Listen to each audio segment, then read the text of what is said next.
বিশ্বকাপের round of 60 ম্যাচে মিশরের বিপক্ষে পেনাল্টি মিস করল সর্বকালের সেরা লিওনেল মেসি। চরম নাটক মার্সিডিজ বেঞ্জ স্টেডিয়ামে পেনাল্টি পেল আর্জেন্টিনা।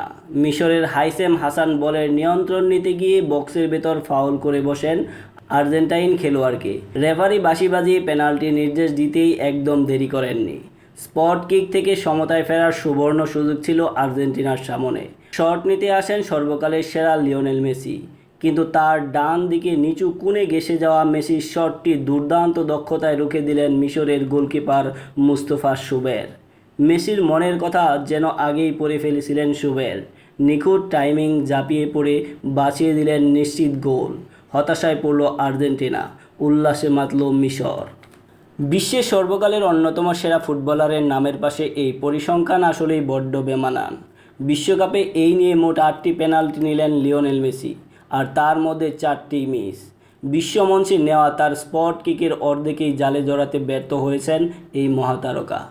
12 গজ দূরত্বের এই স্নায়ুযুদ্ধে মেসির এমন রেকর্ড আসলেই অবিশ্বাস্য। সেই সাথে বিশ্বকাপে এক অনন্য ও অনাকাঙ্ক্ষিত রেকর্ড গড়লেন লিওনেল মেসি।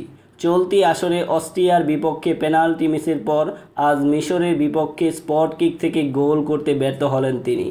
এর মাধ্যমে বিশ্বকাপে একই আসরে 2টি পেনাল্টি মিস করা ইতিহাসে প্রথম খেলোয়াড় এখন লিওনেল মেসি।